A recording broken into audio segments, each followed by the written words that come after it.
पार्वती जी के मुंह से अपने एक्सीडेंट के पीछे नैना की फैमिली का हाथ होने की बात सुनकर शेखर गुस्से से आग बबूला हो जाता है। वो गुस्से में आकर नैना की फैमिली को बर्बाद करने की बात कहता है। ये सुनकर पार्वती जी शेखर से कहती हैं, नहीं बेटा, इन बातों में कुछ नहीं रखा है। मैंने आज तक तुझसे ये बात छुपा कर रखी थी क्योंकि मैं कभी नहीं चाहती थी कि मैं तुझे भी इस बदले की आग में झोंक दूं। पार्वती जी की बात सुनकर शेखर कहता है, तुम प्लीज यहां से चली जाओ और मुझे कुछ देर के लिए अकेला छोड़ दो। ये सुनकर पार्वती जी कुछ कहने को ही होती हैं कि तभी शेखर अपनी व्हीलचेयर को दूसरी तरफ घुमा लेता है, जिसे देखकर पार्वती जी समझ जाती हैं कि अभी शेखर से बात करने में कोई समझदारी नहीं है और वो कमरे से निकल जाती हैं।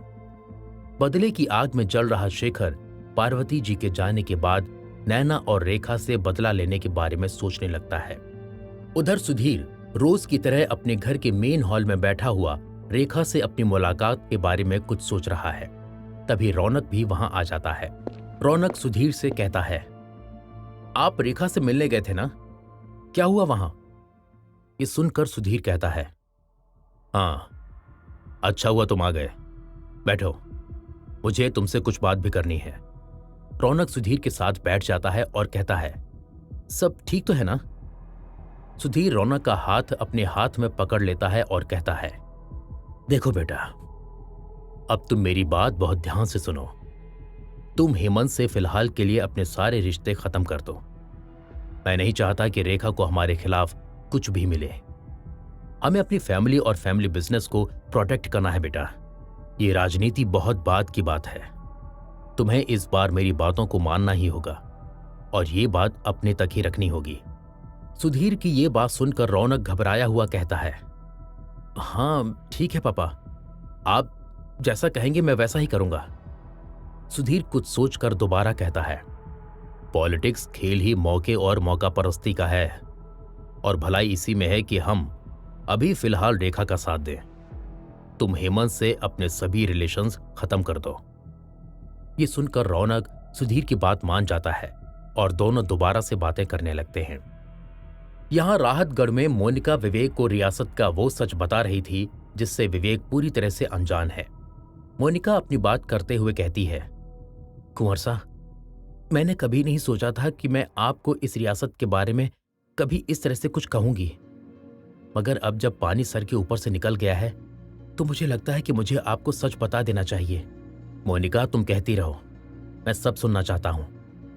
विवेक के चेहरे पर अब तनाव दिख रहा था और यहां मोनिका विवेक से कहती है, कुंवर साहब, आजाद ठीक आदमी नहीं है। वो कुछ तो गड़बड़ कर रहा है। अभी कुछ समय पहले मुझे पता चला कि हमारी होटल्स पर रेड पड़ रही है। तभी आजाद का फोन आया कि मुझे ये बात राजा साहब को नहीं बतानी है। मामला रियासत की आर्थिक स्थिति और साख का है, तो भला मैं राजा साहब से ये बात कैसे छुपाती। इसलिए मैं जैसे ही उन्हें ये बात बताने जा रही थी कि किसी अनजान व्यक्ति का फोन आता है और वो मुझसे कहता है कि अगर मैंने ये रेड वाली बात राजा साहब से कही तो वो आजाद को जान से मार देंगे। ये बात सुनते ही विवेक का खून खौलने लगता है और वो मोनिका से कहता है, ये क्या मजाक है मोनिका, तुमको ये बात राजा साहब को नहीं तो कम से कम मुझे तो बतानी चाहिए थी। और इन सब रेड का आजाद से क्या मतलब? कुंवर साहब, सच कहूं तो जितना मैं आजाद को जानती हूं, मुझे लगता है वो ही कुछ गड़बड़ करवा रहा है।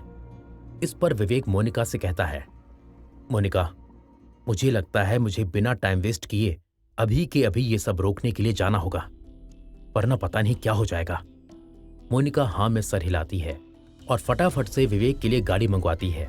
विवेक शहर में जिस होटल में रेड पड़ी है वहां के लिए रवाना होता है। विवेक के जाते ही मोनिका राहत की सांस लेती है, मगर अब वो ये सोचती है कि उसे राजा साहब को ये बात बतानी चाहिए या नहीं। यहां मुंबई में कुछ देर बाद हॉस्पिटल में नैना को होश आ जाता है। वो आंख खोलकर इधर उधर देखने लगती है और वो खुद को अकेला पाती है और अपनी हालत को देखकर सोचने लगती है, मुझे लगता है कि वो ठीक कह रही थी। मुझे विवेक से भागना नहीं चाहिए और विवेक से अपने दिल की बात कह देनी चाहिए। तभी नैना को कुछ याद आता है और वो खुद से कहती है, मुझे विवेक को कॉल कर लेना चाहिए, पर क्या वो मेरा कॉल उठाएगा? मुझे तो पता भी नहीं है कि वो है कहाँ। ये सब सोचते हुए नैना खिड़की से बाहर गैलरी की तरफ देखने लगती है। तभी नैना की नजर गैलरी में लगी टीवी पर पड़ती है, जिसे देखने के बाद नैना बहुत ध्यान से देखने की कोशिश करती है। अगले ही पल नैना अपने हाथ पर लगी ड्रिप को खींचकर निकाल देती है और वार्ड से बाहर निकलकर टीवी की तरफ देखती है। टीवी पर राहतगढ़ रियासत में होने वाले घुड़सवारी महोत्सव की न्यूज चल रही है और राजा साहब उसका फॉर्मल अनाउंसमेंट कर रहे थे और मोनिका भी उनके साथ वहां पर मौजूद थी। देश के सभी छोटे बड़े न्यूज चैनल्स इस प्रेस कॉन्फ्रेंस की कवरेज कर रहे थे, जो कि ये बताने को काफी था कि घुड़सवारी महोत्सव कितना बड़ा इवेंट होने वाला है। टीवी पर यह सब देखकर नैना शॉक हो जाती है और सोचती है, मोनिका के दादाजी राजा साहब, पर मोनिका तो एक नर्स है, उसके दादाजी राहतगढ़ के महाराज कैसे हो सकते हैं? और अगर मोनिका राहतगढ़ में है तो विवेक कहाँ है? हो न हो मोनिका को विवेक के बारे में कुछ पता होगा। ये सब जानने के लिए मुझे जल्द से जल्द राहतगढ़ जाना होगा। ये सोचकर नैना अपने वार्ड में वापस जाती है और राहतगढ़ के बारे में सोचने लगती है। तभी वार्ड का दरवाजा खुलता है और एक नर्स वहां आती है। नैना के हाथ से निकली हुई ड्रिप को देखकर वो घबराते हुए नैना से कहती है, ये कैसे निकल गई मैडम? चलिए मैं दोबारा से इसे लगा देती हूँ। नर्स की बात सुनकर नैना कहती है, नहीं, इसकी अब कोई जरूरत नहीं है, मैं ठीक हूं, तुम प्लीज मुझे अकेला छोड़ दो। नैना की बात सुनकर नर्स कहती है, madam I am sorry but मैं आपको अकेले नहीं छोड़ सकती। आपके साथ रहना मेरी ड्यूटी है और मैं अगर इस ड्यूटी को साइड में रख भी दूं तो मैं आपकी फैमिली के एहसान को साइड में नहीं रख पाऊंगी, क्योंकि आपके फादर ने मेरे परिवार की बहुत हेल्प की थी, यहां तक कि उन्होंने मेरी कॉलेज की फीस भी भरी थी। मैं आज जो कुछ भी हूं उन्हीं की वजह से हूं। नर्स के मुंह से यह बात सुनकर नैना चौंक जाती है और कुछ सोचते हुए कहती है, मैं तुम्हें कोई एहसान नहीं जता रही हूं, पर अभी तुम्हें मेरी एक हेल्प करनी होगी। मेरा राहतगढ़ जाना बहुत जरूरी है, ये मेरी जिंदगी और मौत का सवाल है। ये सुनकर नर्स कुछ सोचती है और कहती है, पर आपका इस हालत में कहीं जाना? नैना नर्स को आधे में ही टोकते हुए कहती है, देखो मेरी बात समझने की कोशिश करो, मेरा वहां जाना बहुत जरूरी है, तुम्हें मेरी हेल्प करनी होगी प्लीज। इतना कहते ही नैना की आंखों में आंसू आ जाते हैं। नैना को इस हालत में देखकर नर्स उसकी मदद करने के लिए मान जाती है। नैना अपने बेड से खड़ी होती है और नर्स से कहती है, तुम प्लीज मुझे बस स्टेशन तक ड्रॉप कर दो। ये सुनकर नर्स चौंक जाती है और कहती है, पर मैं ऐसा नहीं कर सकती, मेरी नौकरी चली जाएगी। ये सुनकर नैना कुछ सोचती है और कहती है, तो तुम प्लीज मेरे लिए एक कैब बुलवा दो। मुझे बेहोशी की हालत में यहां लाए थे, जिस कारण मेरा मोबाइल और पर्स घर पर ही छूट गया था। हो सके तो मुझे कुछ कैश भी दे दो, मैं वहां से लौटते ही तुम्हें लौटा दूंगी। ये सुनकर नर्स कहती है, आप कुछ देर यहीं रुकिए, मैं अभी कैब को कॉल करती हूँ और आपके लिए कुछ कैश निकाल कर लाती हूँ। इतना कहकर नर्स वार्ड से बाहर निकल जाती है। नर्स के जाने के बाद नैना दोबारा से मोनिका और राजा साहब के बारे में सोचने लगती है। यहाँ राहतगढ़ में विवेक के जाने के बाद मोनिका राजा साहब के पास जाती है और उनसे कहती है, राजा साहब मुझे आपसे कुछ जरूरी बात करनी है। राजा साहब अभी भी उन लोगों के साथ बैठकर कुछ डिस्कशन कर रहे हैं जिन्होंने रियासत के सारे बिजनेस को संभाल रखा है। जब मोनिका राजा साहब से कुछ जरूरी बात करने के लिए कहती है, तब राजा साहब उससे कहते हैं, हाँ मोनिका, कहो क्या बात है। राजा साहब सबके सामने मोनिका से अपनी बात रखने के लिए कहते हैं। इस पर मोनिका थोड़ा अनकंफर्टेबल महसूस करती है, मगर अब मामला रियासत का है तो मोनिका राजा साहब को यह बताने में नहीं हिचकिचाती कि विवेक अचानक ही होटल्स के लिए निकल गया है। ये सुनते ही राजा साहब और वहां बैठे सभी लोग शॉक्ड हो जाते हैं। तब राजा साहब मोनिका से पूछते हैं, ये सब कैसे हुआ मोनिका? अभी तो विवेक ने कहा कि। राजा साहब अपनी बात पूरी भी नहीं कर पाते कि तभी मोनिका बीच में ही बोल पड़ती है, मैं कुछ नहीं जानती राजा साहब, मगर बस वो मुझे इतना कहकर गए हैं कि वो होटल्स का इंस्पेक्शन करने जा रहे हैं। ये सुनते ही राजा साहब अपनी सीट से खड़े हो जाते हैं और अपने सामने बैठे उन लोगों से कहते हैं, विवेक कभी कभी मुझे बिल्कुल समझ नहीं आता। मैं बस इतना जानता हूं कि आप सब भी जल्द से जल्द विवेक के पीछे जाइए। राजा साहब के ऐसा कहते ही सभी लोग वहां से निकल जाते हैं। सबके जाते ही राजा साहब मोनिका से कहते हैं, मोनिका, तुम्हें क्या लगता है विवेक ने ऐसा क्यों किया होगा? मोनिका सब जानती थी, मगर उसकी राजा साहब को कुछ भी बताने की हिम्मत नहीं होती है। वो बस कैसे भी करके इस बात की सच्चाई जानना चाहती है, जिसके बाद वो राजा साहब को सब सच बता देगी। इसलिए वो राजा साहब के पूछने पर उनसे कहती है, राजा साहब, मुझे लगता है शायद कुंवर साहब को ये बात समझ आ रही है कि उनका यहाँ रहना कितना जरूरी है। हो सकता है इसीलिए उन्होंने बिना कोई सवाल जवाब किए खुद ही ये सोचा हो कि उन्हें जाकर चेक करना चाहिए कि आखिर वहां चल क्या रहा है। मोनिका की बात सुनते हुए हाँ में सर हिलाते हुए राजा साहब मन ही मन में सोचते हैं, विवेक, मुझे सच में समझ नहीं आ रहा कि तुम चाहते क्या हो, मगर अगर मैं मोनिका की बात मान लेता हूं तो मुझे इस बात का जश्न मनाना चाहिए कि मेरा पोता अपने घर, अपनी रियासत में लौट रहा है। ये बात मेरे और इस रियासत के लिए बहुत ही खुशी की बात है और मुझे लगता है मुझे ये खुशी सबके साथ बांटनी चाहिए।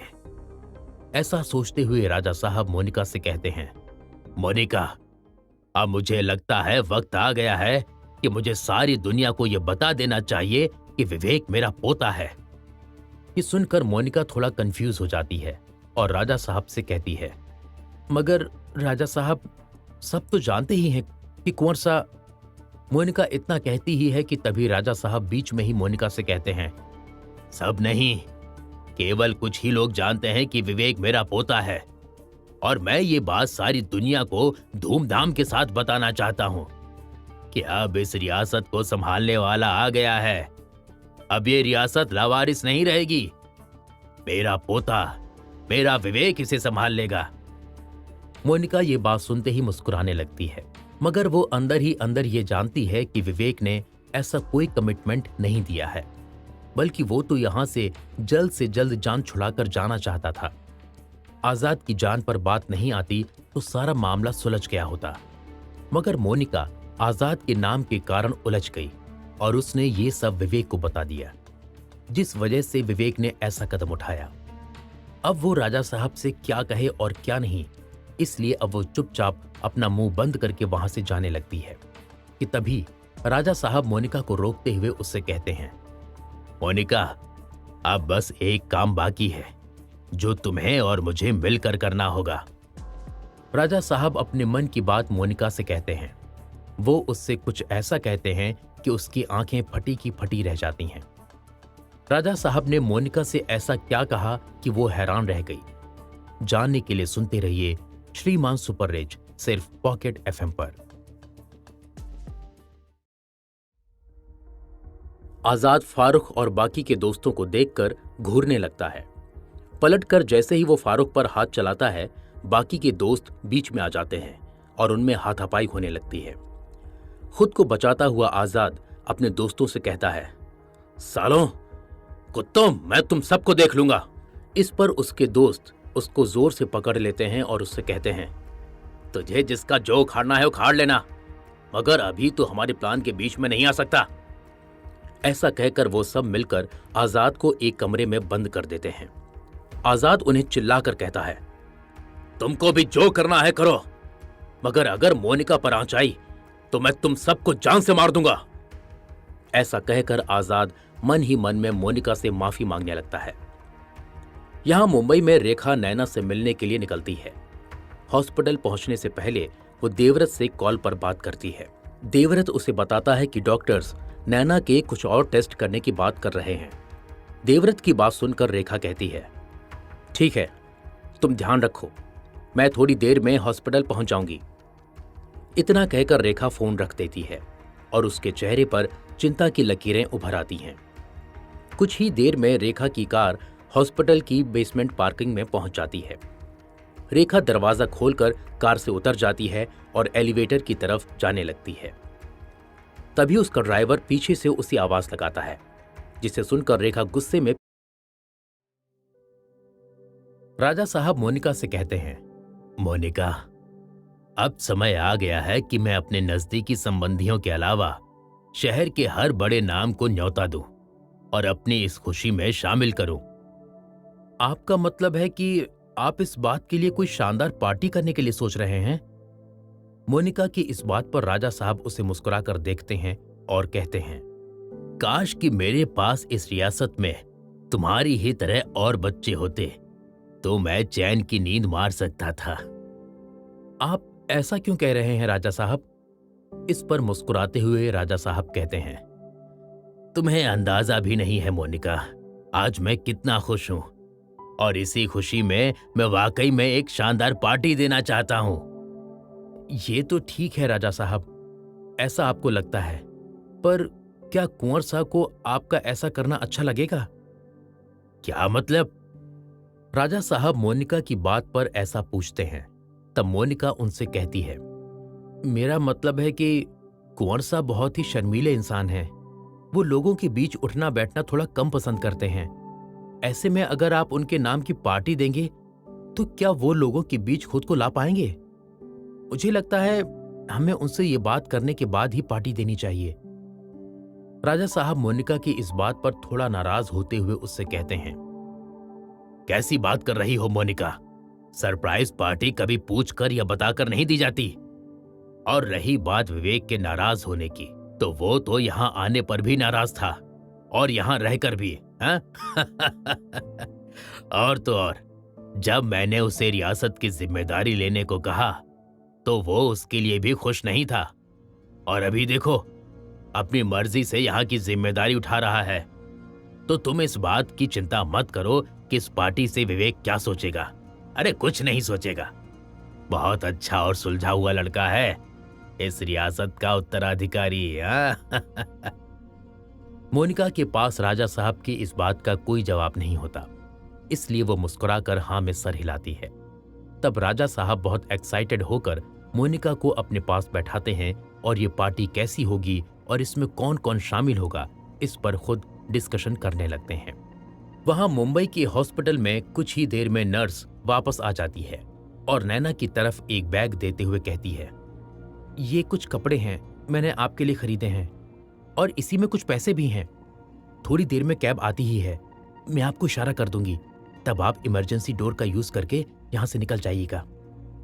नर्स की बात सुनकर नैना इमोशनल हो जाती है और उसके हाथ से वो बैग लेते हुए कहती है, तुम्हें नहीं पता कि तुम मेरी कितनी बड़ी हेल्प कर रही हो। मैं इस बात को कभी नहीं भूलूंगी। इतना कहकर नैना कपड़े चेंज करने के लिए बाथरूम में चली जाती है। कपड़े चेंज करने के बाद नैना बाहर निकलती है, तभी वो नर्स उससे कहती है, जल्दी कीजिए और पीछे के रास्ते से निकल जाइए। कैब का OTP 234434 है और मैंने पहले ही चार्जेस दे दिए हैं। ये सुनकर नैना वार्ड के टेबल के ड्रॉर को खोलकर एक फेस मास्क निकाल लेती है और उससे अपना चेहरा छुपाते हुए वहां से निकल जाती है। नैना डॉक्टर्स और हॉस्पिटल के स्टाफ से बचते हुए कैब तक पहुंच जाती है और उसे OTP बताकर बस स्टेशन जाने को कह देती है। OTP अपने सिस्टम में डालते ही ड्राइवर कैब को सड़कों पर दौड़ाने लगता है। कुछ ही देर बाद कैब बस स्टेशन के बाहर आकर रुकती है और नैना जल्दबाजी में कैब से उतरकर बस स्टेशन के अंदर चली जाती है।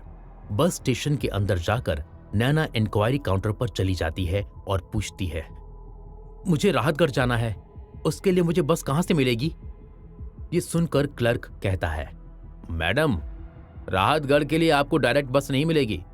उसके लिए पहले आपको बीकानेर की बस पकड़नी होगी, फिर वहां से आपको कुछ ना कुछ ट्रांसपोर्ट मिल जाएगा।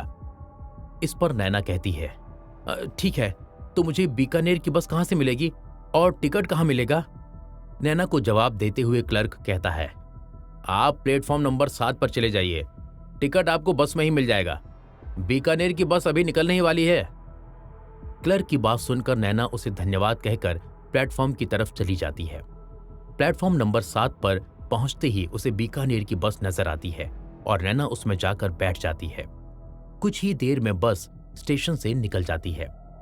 यहां राहतगढ़ से निकलकर जब विवेक अपने होटल्स में पहुंचता है तो वहां जाकर हैरान हो जाता है और वहां का स्टाफ सर पर हाथ धरे बैठा है। तभी विवेक के जाते ही सभी हरकत में आ जाते हैं। विवेक वहां जाकर अपना इंट्रोडक्शन देता है और पूछता है, ये सब क्या हो रहा है यहां पर? विवेक को जानने के बाद सबकी सिट्टी पिट्टी गुल हो जाती है। तभी वहां रियासत से भेजी गई मैनेजमेंट टीम भी पहुंच जाती है। तब विवेक उस होटल के मैनेजर की गर्दन पकड़कर उससे पूछता है, ये सब क्या चल रहा है? तू बताता है या पुलिस को बुलाऊं? ये सुनते ही मैनेजर विवेक के आगे हाथ जोड़ते हुए उससे कहता है, नहीं सर, प्लीज पुलिस को मत बुलाइएगा, मैं आपको सब बताता हूं। उसके ऐसा कहने पर होटल के बाकी स्टाफ भागने की कोशिश करते हैं। विवेक बाकी लोगों पर लपकता है और उसके पीछे आई मैनेजमेंट टीम से कहता है, यहां तो मामला बहुत गड़बड़ लग रहा है, इन सबको यहीं बैठाओ और होटल को पूरी तरह से सील कर दो। ध्यान रहे कोई यहां से जाने ना पाए। विवेक जब अपनी टीम से ऐसा कह रहा होता है, तब टीम का एक शख्स इस घटना के बारे में पुलिस को बता देता है। यहां विवेक उस मैनेजर के पास जाकर उससे कहता है, तो मतलब ये सब यहां जो कुछ भी हो रहा है वो पहली बार नहीं है, करेक्ट? ये सुनकर होटल का मैनेजर हां में सर हिलाता है। तब विवेक उससे कहता है, अब मैं चुप हूं, तो तू मुझे एक सांस में बता कि यहां चल क्या रहा है और ये सब कब से चल रहा है? विवेक की आंखों में खून सवार है। होटल का मैनेजर बुरी तरह से डरा हुआ है। तब वो विवेक से कहता है, सर, यहां हर कुछ दिनों में अलग अलग डिपार्टमेंट से कोई ना कोई रेड के नाम पर होटल का प्रॉफिट लेकर चला जाता है। मैं यहां पिछले 2 सालों से काम कर रहा हूं। मैंने सुना है ये सब बहुत पहले से चल रहा है, कभी इस होटल पर तो कभी हमारे ही होटल की दूसरी ब्रांच पर। ये सब सुनकर विवेक का माथा ठनक जाता है और वो मैनेजर से कहता है, क्या बकवास कर रहे हो? अगर ये सब बहुत टाइम से चल रहा है तो तुमने कभी इसके बारे में राजा साहब को क्यों नहीं बताया? या तुम इस बारे में पुलिस से भी तो कह सकते थे। इस पर वो मैनेजर विवेक से कहता है, हाँ सर, जब मैं नया नया यहां आया था तब मैंने राजा साहब को बताने की कोशिश की थी, मगर तभी मुझे पता चला कि अगर मैंने या यहाँ के स्टाफ ने कभी इस बात के बारे में किसी को बताया तो वो जो भी है हमारे परिवार को नुकसान पहुंचाएंगे। इसलिए ये बात हमेशा हमारे होटल स्टाफ के बीच ही रही। ये सुनकर विवेक किसी सोच में डूब जाता है। उधर मुंबई में देवव्रत और रेखा पार्टी ऑफिस पहुंच जाते हैं। रेखा की कार कंपाउंड में आते ही पूरा कंपाउंड रेखा के जयकारों से गूंज उठता है। रेखा अपने पार्टी वर्कर्स का जनसैलाब देखकर बहुत ज्यादा खुश हो जाती है। कार से उतरकर देवव्रत रेखा को पार्टी ऑफिस के अंदर लेकर जाता है। पार्टी ऑफिस के अंदर भी लोगों की भीड़ जमा है जो रैली में जाने के लिए एकदम तैयार हैं। साथ ही वहां कुछ रिपोर्टर्स भी मौजूद हैं। कुछ ही देर बाद रेखा की रैली पूरे जोरों शोरों से ऑफिस कंपाउंड से निकलकर शहर में घूमने लगती है। उस रैली का लाइव टेलीकास्ट हर न्यूज चैनल पर हो रहा होता है। भीड़ का उत्साह और लोगों को देखकर रेखा खुश हो जाती है। वो जीप में अपने बगल में खड़े म्हात्रे से कहती है, अगर हम इस भीड़ को अपने वोटर्स में बदल पाएंगे तो इस बार हमारी पार्टी को जीतने से कोई नहीं रोक सकता। रेखा की बात सुनकर म्हात्रे भी रेखा की हां में हां मिलाते हुए कहता है, हाँ, आप सही कह रही हैं, और ये भीड़ देखकर तो मुझे लगता है कि इस बार आपको सीएम बनने से कोई नहीं रोक सकता है मैडम। म्हात्रे की बात सुनकर रेखा मुस्कुराने लगती है और कहती है, मैं सीएम बनूंगी तो आप भी तो डिप्टी बनेंगे म्हात्रे साहब, पार्टी आपकी मेहनत को बेकार थोड़ी जाने देगी। रेखा की बात सुनकर म्हात्रे के मन में भी लड्डू फूटने लगते हैं। वहीं पास में खड़ा देवव्रत अब भी नैना की हालत के बारे में सोच सोचकर परेशान हो रहा था। इसी तरह सारा दिन पूरे शहर में रैली करने के बाद रैली वापस से पार्टी ऑफिस के कंपाउंड में आकर रुकती है। पार्टी वर्कर्स एक बार फिर से रेखा के जयकारे लगाने लगते हैं। देवव्रत और म्हात्रे रेखा को सावधानी के साथ जीप से नीचे उतार लेते हैं। जीप से उतरकर रेखा वहां मौजूद सभी लोगों का हाथ जोड़कर अभिनंदन करती है। एक बार फिर सभी मीडिया वाले रेखा की फोटो खींचने लगते हैं। देवव्रत रेखा की व्हीलचेयर को धकेलता हुआ ऑफिस के अंदर लेकर चला जाता है। ऑफिस के अंदर जाते ही रेखा म्हात्रे से कहती है, म्हात्रे, हमने अपना काम कर दिया है, मीडिया भी अपना काम कर देगा। अब तुम्हें यह देखना है कि सोशल मीडिया सेल अपना काम करे। मैं चाहती हूं कि आज से 2-3 दिन तक लगातार हर व्हाट्सएप ग्रुप, हर सोशल मीडिया पेजेस पर हमारी पार्टी की रैली का जिक्र हो। तुम समझ रहे हो ना? ये सुनकर म्हात्रे कहता है, जी मैं सब कुछ अच्छे से समझ गया हूं मैडम, आप बिल्कुल चिंता ना करें, मैं अभी जाकर आईटी सेल की टीम की मीटिंग करता हूं।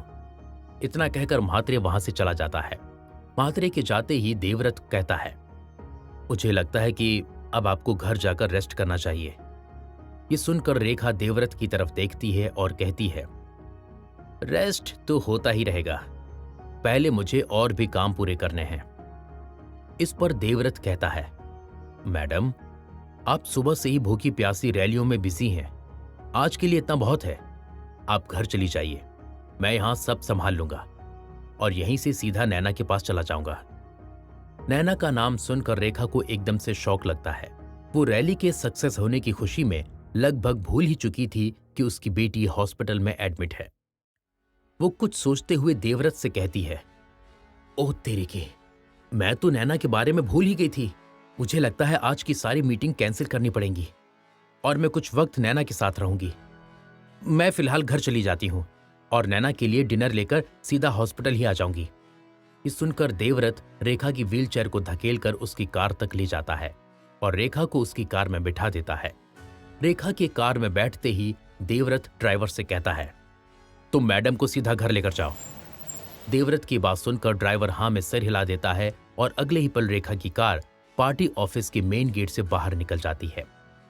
कार के जाते ही देवव्रत भी महात्रे को कॉल करता है और उसके फोन उठाते ही कहता है, मुझे मैडम ने किसी जरूरी काम से जाने को बोला है, तो मैं भी निकल रहा हूं, आप यहां संभाल लेना और कोई बात हो तो मुझे कॉल कर लेना। महात्रे से बात करने के बाद देवव्रत भी अपनी कार में बैठकर हॉस्पिटल जाने के लिए निकल पड़ता है। नैना के हॉस्पिटल से भाग जाने की बात सुनकर देवव्रत क्या करेगा, जानने के लिए सुनते रहिए श्रीमान सुपर रिच, सिर्फ पॉकेट एफएम पर। रेखा को घर जाने के लिए मना लेने के बाद देवव्रत महात्रे से ऑफिस को संभालने की बात कहकर हॉस्पिटल के लिए निकल जाता है।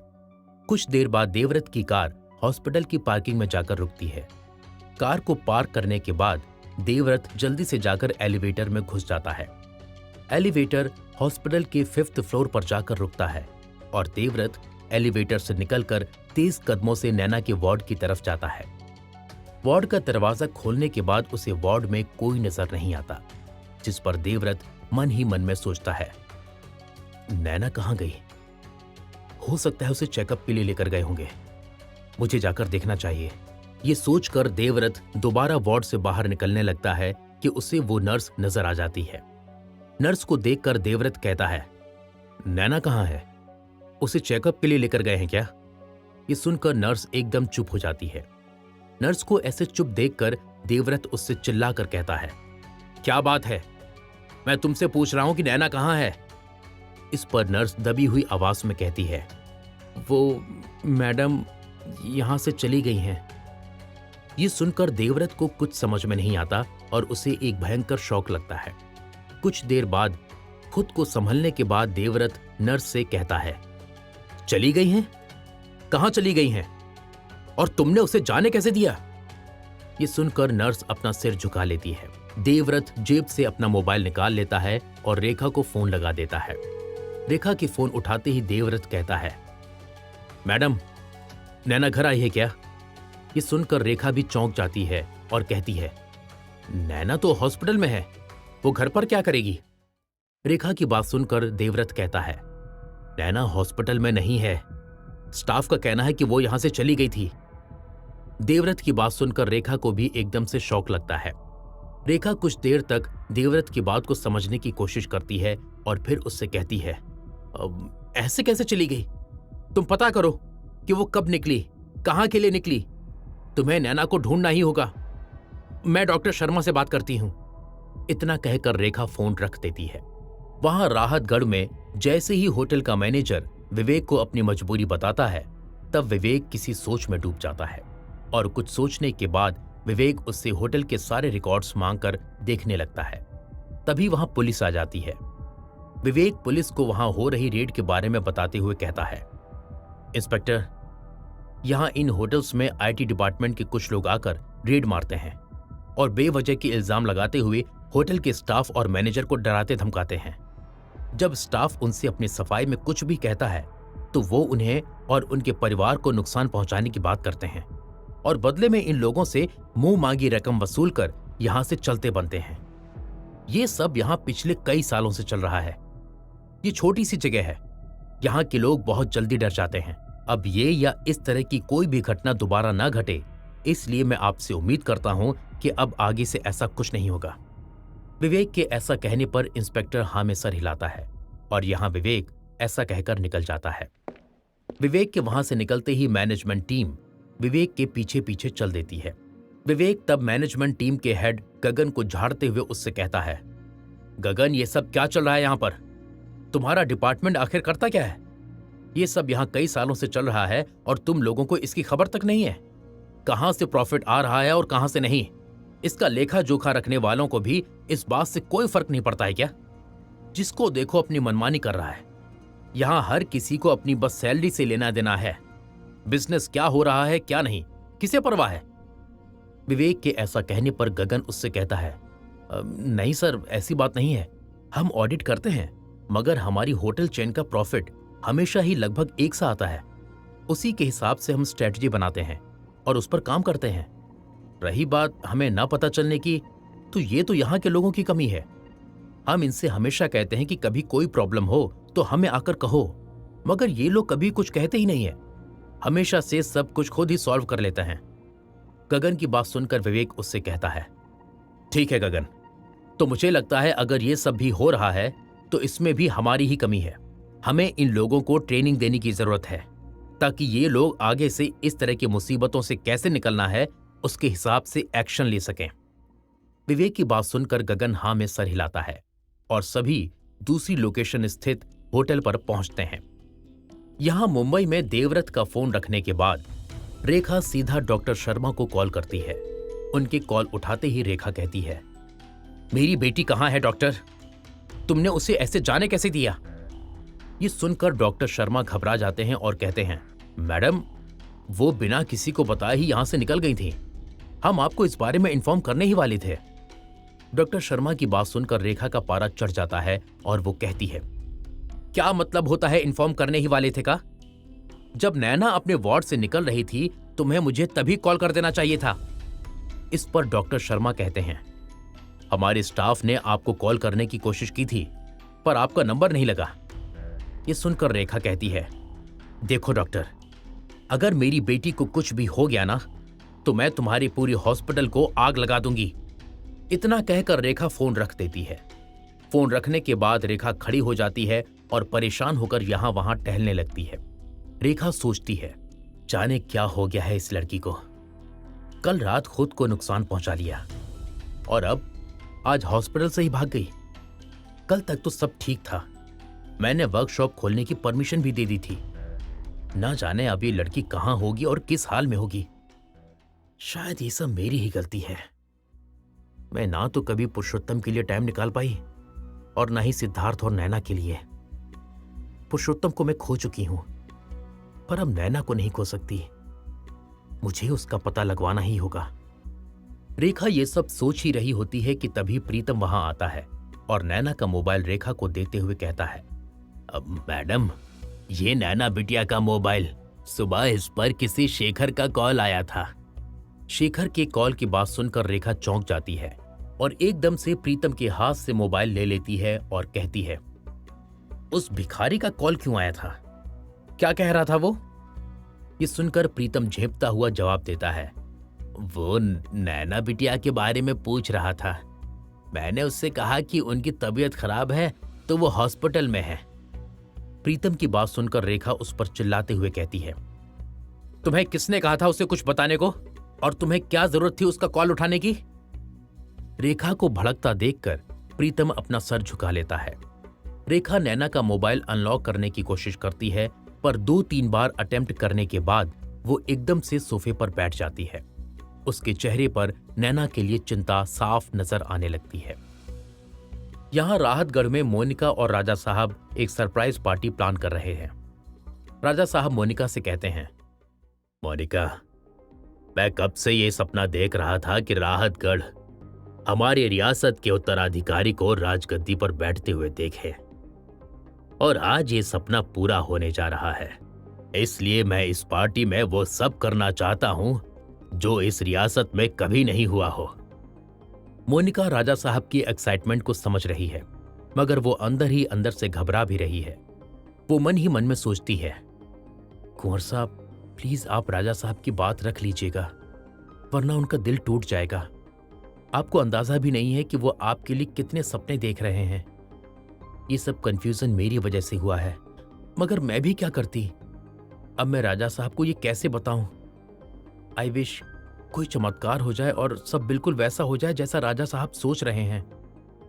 मोनिका ऐसा सोच ही रही होती है कि तभी राजा साहब मोनिका से कहते हैं, मोनिका, तुमने उन सभी मेहमानों के नामों की लिस्ट बना ली है ना, जो हमारे खास हैं? राजा साहब की इस बात पर मोनिका कोई जवाब नहीं देती। तब राजा साहब मोनिका से कहते हैं, मोनिका। मोनिका अभी भी ख्यालों में है कि विवेक को उत्तराधिकारी बनाया गया है और सब कुछ आराम से हो रहा है। मोनिका को 2 बार आवाज लगाने पर भी जब वो नहीं सुनती, तब राजा साहब मोनिका से कहते हैं, मोनिका, आजकल तुम खोई खोई रहती हो, सब ठीक तो है ना? ऐसा कहते ही राजा साहब गले में खराश करते हुए मोनिका के नजदीक जाते हैं। राजा साहब की आवाज सुनते ही मोनिका होश में आती है और राजा साहब से कहती है, हाँ राजा साहब, आप सही कह रहे हैं। मोनिका एकदम लॉस्ट है और ऐसा कहती है। तब राजा साहब मोनिका की तरफ मुस्कुराकर देखते हैं और उससे कहते हैं, मोनिका, जितना मैंने कहा और उसके अलावा तुम तुम्हारे हिसाब से पार्टी की तैयारी शुरू करो, मगर सबसे पहले अभी जाकर आराम कर लो। मोनिका राजा साहब को सरप्राइज्ड होकर देखती है और मन ही मन में सोचती है, शिट, मुझसे कोई गलती हो गई क्या? क्या मैं कुछ मिस कर गई? राजा साहब जनरली ऐसा तब करते हैं जब उनका मूड खराब होता है। अब पता नहीं क्या कर दिया मैंने। खैर, मुझे लगता है मुझे अभी तो यहां से निकलना चाहिए। ऐसा सोचते हुए मोनिका राजा साहब की तरफ देखती है और हाँ में सर हिलाती है और वहां से निकल जाती है। राजा साहब के कमरे से बाहर निकलते ही मोनिका विवेक को फोन लगाती है। दूसरी तरफ विवेक मोनिका का फोन उठाता है। हाँ मोनिका, बोलो। इस पर मोनिका विवेक से घबराते हुए पूछती है, कुंवर साहब, वहां सब ठीक है ना? इस पर विवेक कुछ नहीं कहता। विवेक के कुछ नहीं कहने पर मोनिका के दिल की धड़कनें बढ़ने लगती हैं और वो विवेक से दोबारा से कहती है, कुंवर साहब, क्या आपको मेरी आवाज आ रही है? मोनिका की आवाज सुनकर विवेक उससे कहता है, हाँ मोनिका, मुझे तुम्हारी आवाज सुनाई दे रही है। नहीं, यहां कुछ भी ठीक नहीं है। ये सुनते ही मोनिका के कान खड़े हो जाते हैं और वो विवेक से पूछती है, क्या हुआ है कुंवर साहब? ये सब मैं तुम्हें आकर बताता हूं मोनिका। फिलहाल मैं हमारे दूसरे होटल्स में जा रहा हूं, मैं तुम्हें फोन करूंगा। विवेक इतना कहकर फोन रख देता है। विवेक के फोन रखते ही मोनिका के पसीने छूटने लगते हैं। वो समझ जाती है कि आजाद ने इस बार कोई बहुत बड़ी गड़बड़ कर दी है। वो विवेक का फोन रखने के बाद सोचती है, अब पता नहीं इस आजाद ने क्या किया है। मैंने 1000 बार मना किया था कि ऐसा वैसा कुछ ना करे, मगर मैं जानती हूं कुछ न कुछ तो ऐसा हुआ है जो नहीं होना चाहिए। ऐसा सोचते हुए मोनिका अपने कमरे में जाकर पार्टी के लिए मेहमानों की लिस्ट बनाने लगती है। साथ ही वो उन लोगों से फोन पर बात करने लगती है जो इस ग्रैंड पार्टी को मैनेज करेंगे। विवेक को होटल्स में हो रही धांधली के बारे में पता चल जाता है। वहां मोनिका आजाद पर शक करती है और यहाँ राजा साहब विवेक के उत्तराधिकारी बनने के सपने देख रहे हैं। आखिर क्या होगा इस कहानी में आगे, जानने के लिए सुनते रहिए श्रीमान सुपर रिच, सिर्फ पॉकेट एफएम पर।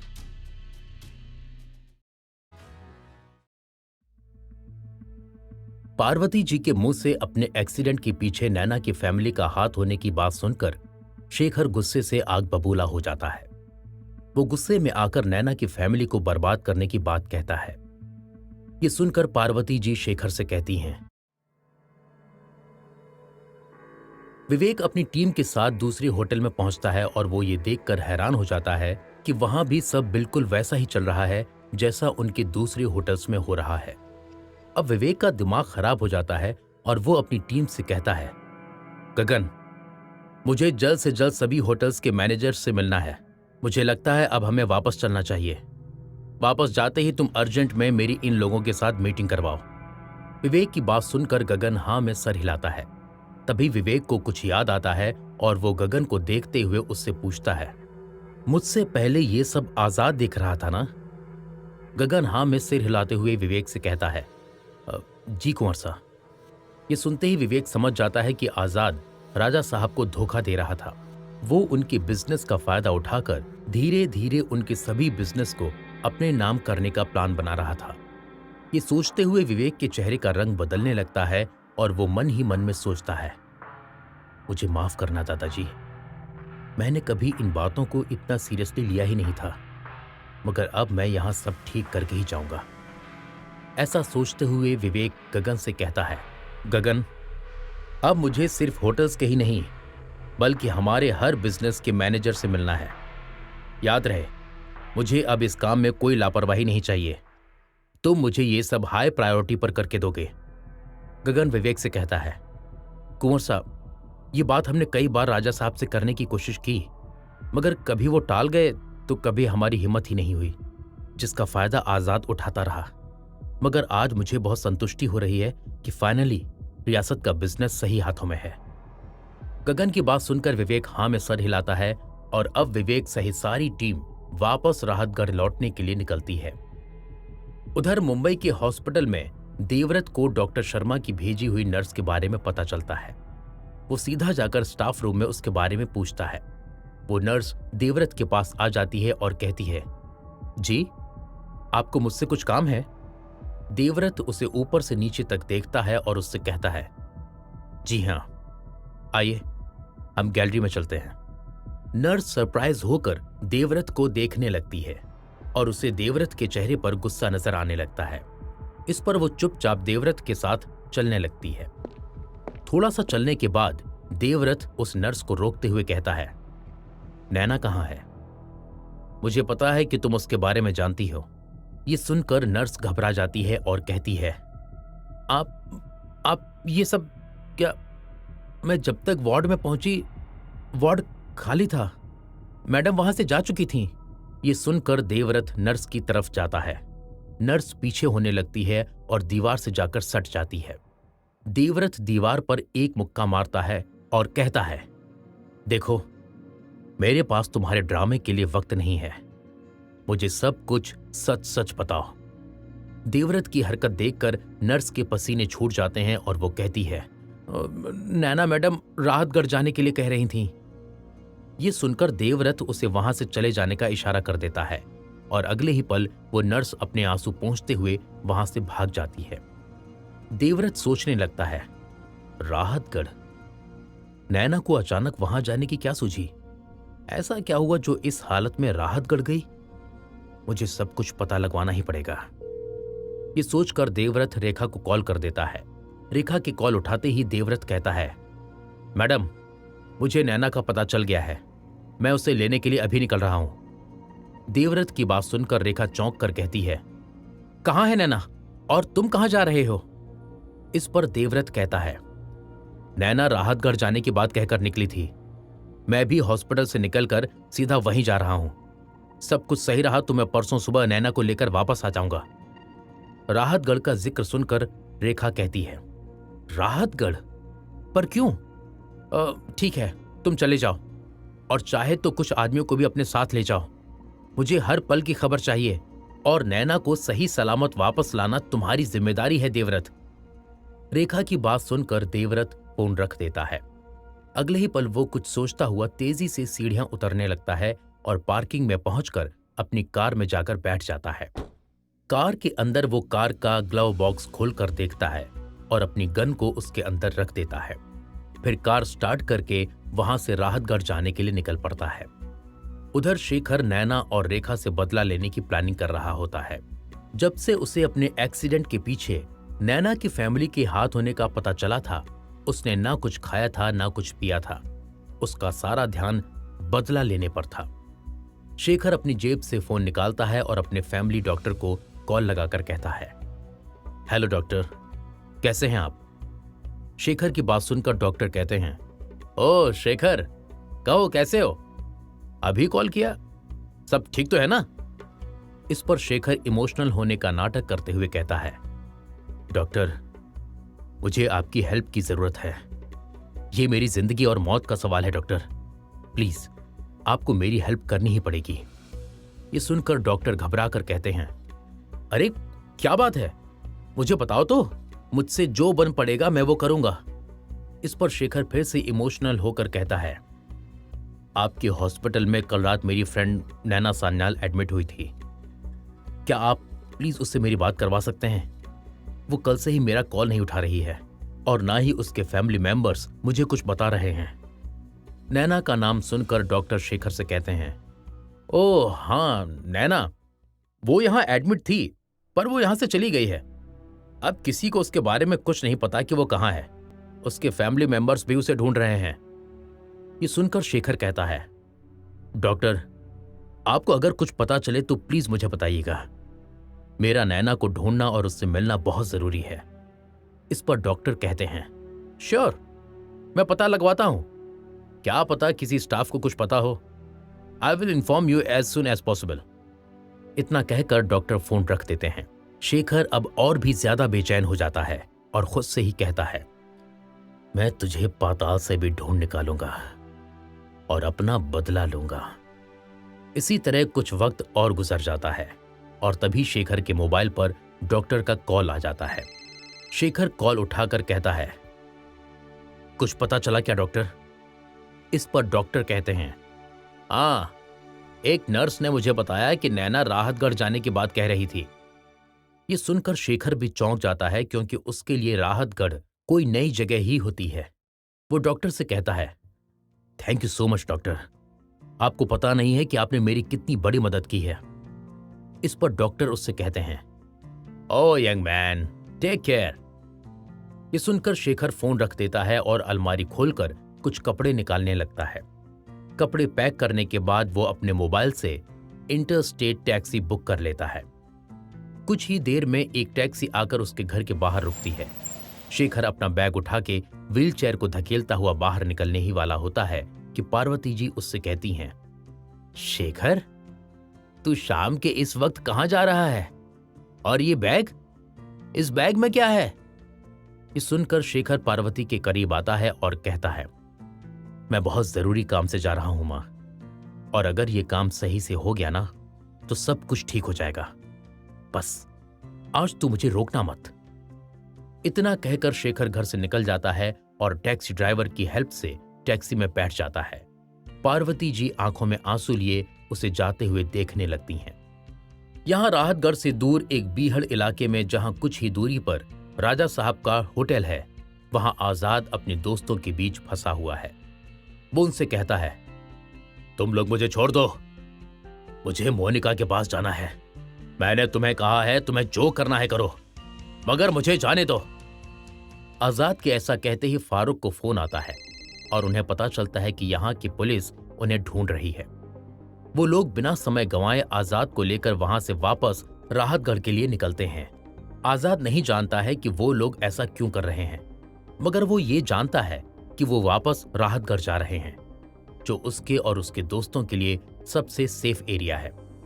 आजाद अपने दोस्तों से नाराज था, मगर बस वो किसी भी तरह से यहां से निकलना चाहता था, इसलिए वो बिना कुछ कहे उनके साथ चल देता है। दूसरी तरफ अगले ही दिन दोपहर को नैना बीकानेर बस स्टेशन पर आ जाती है। बस से उतरते ही उसका सामना राजस्थान की झुलसा देने वाली गर्मी से होता है। गर्मी और धूप के कारण नैना की आंखें चौंधिया जाती हैं। नैना बड़ी मुश्किल से अपना चेहरा ढकते हुए बस स्टेशन से निकलकर बाहर खड़ी टैक्सी तक पहुंचती है और टैक्सी ड्राइवर के पास जाकर कहती है, भैया, मुझे राहतगढ़ जाना है, आप चलेंगे क्या? इस पर वो आदमी नैना को ऊपर से नीचे तक देखता है और अजीब तरह से कहता है, बिल्कुल चलेंगे, चलेंगे नहीं तो कमाएंगे क्या? मजाक कर रहा हूं भाई साहब, आओ बैठो। ये सुनकर नैना भी उसे अजीब सी नजरों से देखती है और टैक्सी में बैठ जाती है। नैना के बैठते ही टैक्सी चल पड़ती है और ड्राइवर रियर व्यू मिरर में नैना को देखते हुए कहता है, राहतगढ़ में आपको कहां जाना है? ये सुनकर नैना कहती है, मुझे महाराज के महल में जाना है, मैं उनकी मेहमान हूं। अब ज्यादा सवाल मत करो प्लीज, और जल्दी से टैक्सी चलाओ। नैना की हालत और उसके कपड़ों को देखकर ड्राइवर मन ही मन में सोचता है,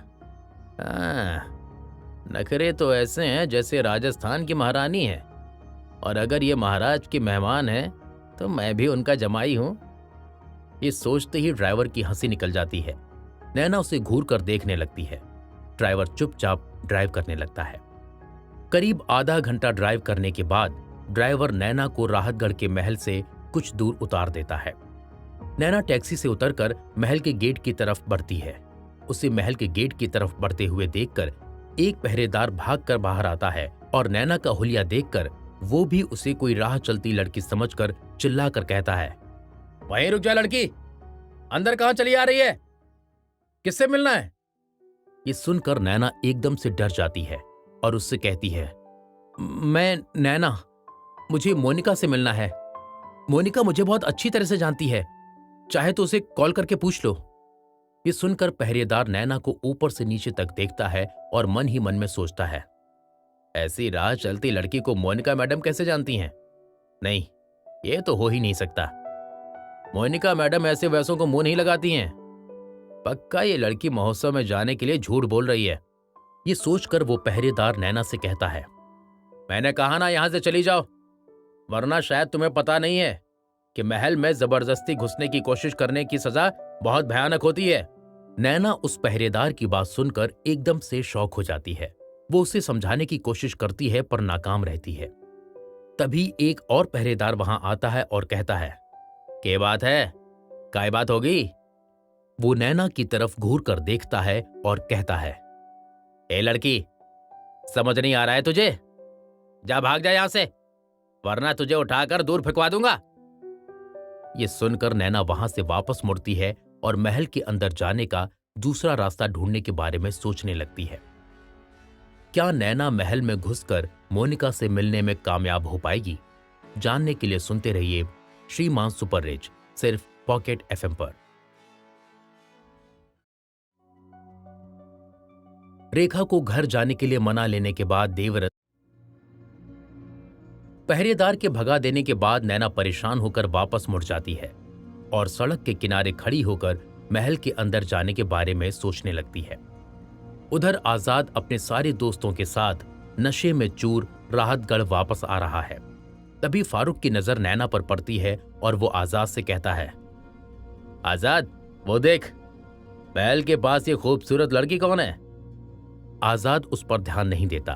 तभी उसका दूसरा दोस्त कहता है, सच में खूबसूरत है, पर यह कहीं बाहर से आए लगती है। बेचारी कुछ परेशान सी लग रही है। मैं तो कहता हूं इसे लिफ्ट करवा ही देते हैं। ये सुनकर आजाद नैना के पास अपनी जीप रोक देता है। ऐसे अचानक अपने सामने रुकी जीप को देखकर नैना थोड़ा घबरा जाती है। तभी आजाद नैना से कहता है, मे आई हेल्प यू मैडम? आप कुछ परेशान सी लग रही हैं। आजाद को सभ्य तरीके से बात करता देखकर नैना उसके जाल में आ जाती है और कहती है, मेरा महल के अंदर जाना बहुत जरूरी है, क्या आप मेरी कुछ हेल्प कर सकते हैं? ये सुनकर आजाद दरवाजा खोल देता है और नैना से कहता है, हाँ हाँ, आप अंदर आकर बैठ जाइए। मैं यहाँ के चप्पे चप्पे से वाकिफ हूं, मैं आपको पिछले रास्ते से अंदर पहुंचा दूंगा। ये सुनकर नैना भी बिना कुछ सोचे समझे जीप में बैठ जाती है। नैना के बैठते ही आजाद कार चला देता है। कुछ दूर आगे जाने के बाद नैना को कैबिन में से शराब की महक आती है, जिस पर वो घबरा जाती है और उसे अपनी गलती का एहसास हो जाता है कि तभी आजाद का एक दोस्त पीछे से नैना के कंधे पर हाथ रख देता है। नैना उसका हाथ झटक देती है और आजाद को जीप रोकने को कहती है। आजाद उसकी बात को अनसुना कर देता है और जीप नहीं रोकता। इस पर नैना आजाद से उलझ जाती है और चलती जीप में दोनों की हाथापाई होने लगती है। तभी आजाद का एक दोस्त नैना को उसके बालों से पकड़कर पीछे खींचता है। नैना चिल्लाते हुए उसकी पकड़ से छूटने की कोशिश करने लगती है। इसी खींचातानी में उसकी लात आजाद को लगती है और जीप का बैलेंस बिगड़ जाता है। अगले ही पल जीप एक जोरदार आवाज के साथ सड़क किनारे एक खंबे से जा टकराती है, जिस कारण आजाद का सर स्टीयरिंग से टकराता है और वो बेहोश हो जाता है। नैना जैसे तैसे करके उस झटके को झेल जाती है और जीप का दरवाजा खोलकर बेतहाशा भागने लगती है। कुछ दूर तक बेतहाशा भागने के बाद जब वो सांस लेने के लिए रुकती है तो वो खुद को महल के पिछले हिस्से में पाती है और वहां से दीवार फांदकर महल में घुस जाती है। उधर कुछ देर बाद आजाद और उसके साथियों को भी होश आ जाता है और वो आजाद के माथे से बहते हुए खून को देखकर चौंक जाते हैं। आजाद का एक दोस्त कहता है, हमें जल्द से जल्द आजाद की पट्टी करवानी होगी। नैना किसी तरह अपनी जान छुड़ाकर भागती है और भागते भागते महल के दूसरे दरवाजे से गार्ड्स की नजरों से बचती हुई अंदर पहुंचती है। अंदर जाते ही उसकी आंखें फटी की फटी रह जाती हैं। आज विवेक वापस आने वाला है, इसीलिए आज रात होने वाली सरप्राइज पार्टी के लिए महल को सजाया जा रहा था। महल बहुत ही खूबसूरत था।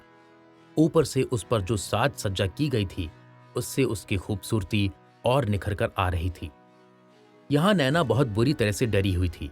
उसके मन में आजाद और उसके दोस्तों की हरकतें घूम रही थीं। वो जैसे तैसे खुद को संभालती है और महल को चारों तरफ से देखती है। वो वहां फूलों से महल को सजा रहे शख्स से पूछती है, भैया, यहां कोई फंक्शन है क्या? इस पर वो व्यक्ति नैना को ऊपर से नीचे तक देखता है और उससे कहता है, हमें बस हमारे काम करने के पैसे ही दिए जाते हैं। किसी के घर पर क्या हो रहा है, हमें इससे क्या? उस आदमी के इस टेढ़े जवाब को सुनकर नैना को लगता है कि उसे ये बात अब किसी से नहीं पूछनी चाहिए। वो अब बस मोनिका से मिलना चाहती है, इसलिए वो इधर उधर सबकी नजरों से बचती हुई मोनिका को ढूंढने की कोशिश करती है, मगर उसे मोनिका नहीं मिलती। कि तभी थक हार कर जैसे ही नैना एक जगह एक कोने पर बैठती है कि तभी एक हाथ उसके कंधे को छूता है। नैना घबरा कर पीछे देखती है, ये मोनिका है। नैना मोनिका को और मोनिका नैना को देखते ही हैरान हो जाती हैं। तब मोनिका नैना से पूछती है, मैडम, आप यहां? इस पर नैना मोनिका को देखती है। मोनिका का पहनावा, उसका पूरा लुक शाही लग रहा है। नैना के मन में कई सवाल हैं, लेकिन वो मोनिका से कुछ नहीं कह पाती। मोनिका सिचुएशन को समझती है और नैना से कहती है, मैडम, आप बहुत थकी हुई लग रही हैं। मुझे लगता है आपको अभी आराम करना चाहिए। हम आराम से बातें करेंगे। नैना नहीं में सिर हिलाती है, मगर मोनिका उसे प्यार से पकड़ते हुए एक रूम में ले जाती है और उससे कहती है, मुझे थोड़ा काम है, आप यहां आराम कीजिए, मैं दोबारा आपसे आकर मिलती हूं। मोनिका ऐसा कहकर नैना को एक बेल दिखाती है और जाते हुए कहती है, आपको किसी भी चीज की जरूरत हो तो आप इस बेल को बजाकर मंगवा सकती हैं। मोनिका इतना कहते ही तेज कदमों से चलती हुई सीधा राजा साहब के कमरे में जाती है। इस समय मोनिका के चेहरे पर डर के भाव हैं। राजा साहब मोनिका को देखकर पूछते हैं, मोनिका, सब मेहमान आ गए? जी राजा साहब, सब कुछ लगभग हो चुका है, सब आ चुके हैं। तो फिर मुझे तुम्हारे चेहरे पर डर क्यों दिखाई दे रहा है? ये सुनते ही मोनिका थोड़ी हिम्मत जुटाते हुए राजा साहब से कहती है, राजा साहब, नैना मैडम। क्या? नैना मैडम? मोनिका, वो यहां महल में आई है? ये सुनते ही राजा साहब का पारा हाई हो जाता है और वो मोनिका से कहते हैं, मगर उसे यहां किसने बुलाया? इस पर मोनिका राजा साहब से कहती है, राजा साहब, अभी मुझे लगता है ये सब बात करने का मौका नहीं है। मैंने अभी नैना मैडम को एक रूम दिया है और कहा है मैं उनसे आराम से बात करूंगी। आज बस किसी तरह से ये पार्टी हो जाए, फिर देखते हैं आगे जो होगा देखा जाएगा। राजा साहब को मोनिका की बात समझ आ जाती है, मगर इसके साथ ही वो उससे कहते हैं, मोनिका, मुझे जल्द से जल्द इस लड़की को महल के बाहर देखना है। हो जाएगा राजा साहब, आप पार्टी के लिए रेडी है ना? राजा साहब हाँ में सर हिलाते हैं और मोनिका उनको स्माइल देकर वहां से निकल जाती है और मेहमानों की आवभगत में लग जाती है। शाम को क्लिनिक से पट्टी करवाने के बाद आजाद और उसके दोस्त वापस से महल की तरफ जाने के लिए निकलते हैं। तभी आजाद अपनी चोट पर हाथ लगाता हुआ कहता है, मुझे लगता है कि वो साली अभी राहतगढ़ महल में ही होगी। हमें उस साली को ढूंढकर उसकी औकात दिखानी ही पड़ेगी। ये कहकर आजाद तेजी से जीप भगाने लगता है। जीप के बोनेट पर एक्सीडेंट के निशान हैं और स्टीयरिंग पर आजाद के खून की छींटों के निशान साफ देखे जा सकते हैं। कुछ दूर जाने के बाद आजाद सड़क किनारे चाय की एक टपरी पर जीप रोकता है और सभी लोग उतरकर चाय सिगरेट पीने लगते हैं। आजाद अभी भी नैना को दबोचकर उससे बदला लेने का प्लान बना रहा होता है कि तभी उसके सामने एक टैक्सी आकर रुकती है। अगले ही पल टैक्सी का शीशा नीचे होता है और अंदर बैठा शेखर मोबाइल पर नैना का फोटो दिखाते हुए टपरी वाले से पूछता है, एक्सक्यूज मी भाई साहब, आपने इस लड़की को कहीं देखा है क्या? टपरी वाला उस फोटो को देखकर मना कर देता है कि तभी आजाद की नजर उस फोटो पर पड़ती है और वो एकदम से खड़ा होकर शेखर के पास चला जाता है और कहता है, हाँ, मैं आपको इस लड़की तक पहुंचा सकता हूं। मैं अभी राहतगढ़ की तरफ ही जा रहा हूं। आप चाहें तो मैं आपको इसके पास ले चलूंगा। आजाद की बात सुनकर शेखर बिना कुछ सोचे समझे टैक्सी ड्राइवर को किराए की पेमेंट कर देता है और उसे वापस जाने को बोल देता है और आजाद की मदद से टैक्सी से उतरकर आजाद की जीप में जाकर बैठ जाता है। शेखर को जीप में बिठाकर आजाद वापस टपरी पर आता है और अपने दोस्तों से कहता है, तुम कुछ देर यहीं रुको और मैं तुम्हें लेने के लिए किसी को भेजता हूं। इतना कहकर आजाद वापस जीप में बैठ जाता है और शेखर को लेकर जाने लगता है। रास्ते में आजाद शेखर से कहता है, एक बात बताओ, आप इस लड़की को कैसे जानते हैं? ये सुनकर शेखर कहता है, ये मेरी एक्स गर्लफ्रेंड है जो अपने हस्बैंड विवेक को तो धोखा दे रही थी, पर अब मुझे भी धोखा देकर भाग आई है। मुझे इससे बदला लेना है। नैना के विवेक की वाइफ होने की बात सुनकर आजाद एकदम से चौंक जाता है और शेखर से कहता है, तब तो आप एकदम सही आदमी से आकर मिले हो। यह कहकर आजाद शेखर को महल के अंदर ले जाने के लिए निकल जाता है। यहां नैना इस आलीशान कमरे में बैठी है, मगर इसका मन नहीं लग रहा। इसके मन में ढेरों सवाल उठ रहे हैं, जिसके लिए वो सोचती है, ये किसका महल है? मोनिका अगर यहां काम करती है तो उसका रहन सहन देखकर मुझे कुछ और क्यों लगा? आखिर कौन है मोनिका? उसका इस रियासत से क्या रिश्ता है? उसने यहां की राजा साहब को अपनी दादाजी कहकर क्यों मिलवाया था? और वो विवेक को कैसे जानती है? नैना का सर चकराने लगता है और वो कमरे से निकलकर बाहर जाती है। बाहर जाते हुए वो महल की खूबसूरती को देखती है। तभी उसकी नजर विवेक के स्टूडियो पर पड़ती है। वो ये देखकर हैरान हो जाती है कि विवेक का स्टूडियो यहां क्यों है। अब उसका दिमाग और खराब हो जाता है और वो ये बात मोनिका से जानना चाहती है, इसलिए वो उसे ढूंढती है। यहां देवव्रत भी राहतगढ़ पहुंच जाता है। लोगों से पूछते पुछाते देवव्रत को नैना का पता मिल जाता है। मेहमानों की भीड़ और एकदम चकाचक ड्रेस और अपनी तगड़ी सी पर्सनैलिटी के कारण देवव्रत को महल के अंदर जाने में कोई प्रॉब्लम नहीं आती है। वो मेन गेट से अंदर जाता है और वहां की सजावट को देखकर चौंक जाता है। उसकी आंखें खुली की खुली रह जाती हैं। अगले ही पल जेब से अपना मोबाइल निकाल लेता है और रेखा को कॉल करता है। रेखा के फोन उठाते ही देवव्रत कहता है, मैडम, नैना किसी महल में है और इस महल के सामने मुंबई के अच्छे अच्छे 5 स्टार होटल भी फ्लॉप हैं। देवव्रत के मुंह से महल की तारीफ सुनकर रेखा कहती है, जरा वीडियो कॉल करो तो मैं भी तो देखूं कि ऐसा कौन सा महल है। रेखा की ये बात सुनकर देवव्रत कॉल कट कर देता है और रेखा को वीडियो कॉल करने लगता है। रेखा वीडियो कॉल उठाती है और देवव्रत चलते चलते उसे भव्य रूप से सजे महल के प्रांगण को दिखाने लगता है। नैना मोनिका को ढूंढती है। तभी वहीं महल के अंदर शेखर की नजर नैना पर पड़ जाती है। वो जैसे ही नैना की तरफ लपकने लगता है कि गाड़ियों का एक काफिला महल में आता है। नैना और शेखर जहां थे वहीं रुक जाते हैं। तभी एक आलीशान गाड़ी से विवेक उतरता है। विवेक को देखते ही शेखर की प्रेजेंस से अनजान नैना विवेक की तरफ भागती है और उसे गले से लगा लेती है कि तभी महल की लाइट बंद हो जाती है। विवेक इस बात से हैरान है कि उसे किसने गले लगाया है।